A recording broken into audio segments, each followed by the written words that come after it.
est-ce que vous avez déjà rencontré quelqu'un qui a envie de se marier, qui vient et qui vous dit, vous savez, par exemple si c'est un garçon, j'aimerais que tu me présentes la fille la plus moche de la terre, la plus stupide, vraiment la plus nulle, parce que j'ai envie de faire un acte de chesed, un acte de bonté, je voudrais rendre une femme heureuse.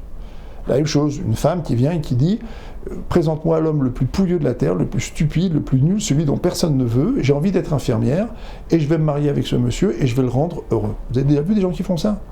Ils sont rares quand même. Pourquoi ? Parce que c'est pas comme ça qu'on se marie.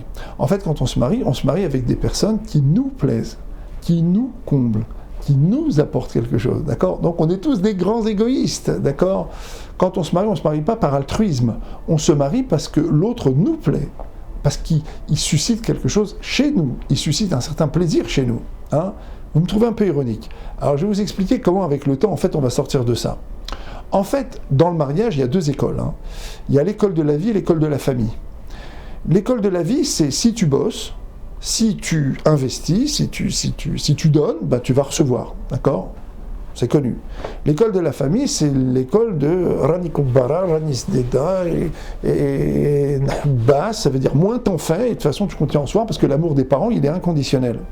Il y a des gens qui se marient et qui veulent que leur structure, que leur couple ressemble à l'école de la famille et non pas à l'école de la vie.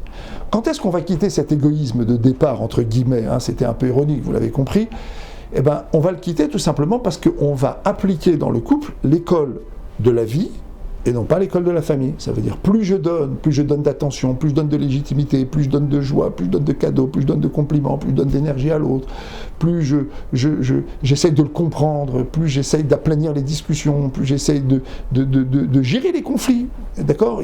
C'est un couple qui marche, c'est pas un couple qui n'a pas de conflit, c'est un couple qui en a, mais qui sait en sortir et qui sait les gérer.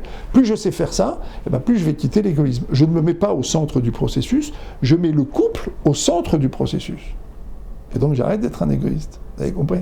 Voilà. C'est pour ça qu'on nous dit, tous les rabbins vous le diront, et le thérapeute que je suis vous le dit, d'accord ? Amarti olam chesed ibané, David Ameler dit, le roi David dit, le monde est construit par le chesed. En fait, le monde est construit par cette capacité qu'on a à placer l'expérience qu'on vit au centre de notre existence, et pas nous. Qu'est-ce que je vis comme expérience normale ? L'expérience du mariage, l'expérience de la relation à l'autre. Donc c'est ça que je place au centre. Et je vais essayer de construire cette relation-là. C'est ça que je vais faire. Et donc, comme je ne me mets pas au centre, d'accord ? Donc je quitte le terrain de l'égoïsme, même de l'égotisme d'une certaine manière, et je mets au centre la relation à l'autre. Et cette réussite, elle devient un enjeu. Et là, j'ai toutes les chances d'en sortir et devenir cet altruiste dont parlent les rabbins, dont parlent les psychologues, les thérapeutes, dont parlent les hommes et les femmes qui s'entendent, dont parlent les hommes et les femmes qui aimeraient tellement s'entendre et qui auront, je suis sûr, à cœur d'écouter ce sage conseil. À très bientôt.